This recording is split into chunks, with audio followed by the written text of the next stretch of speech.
In Forex, currencies are traded in pairs. The first currency in a pair, highlighted here in green, is called the base currency.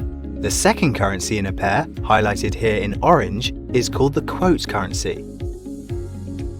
The quote currency is sometimes referred to as the counter currency. The best way to understand base and quote currencies is in terms of exchange rates. An exchange rate of 1.1402, for example, would mean that 1 unit of base currency would cost 1.1402 units of quote currency. So, in this case, to own €1, the equivalent of 1.1402 US dollars is needed.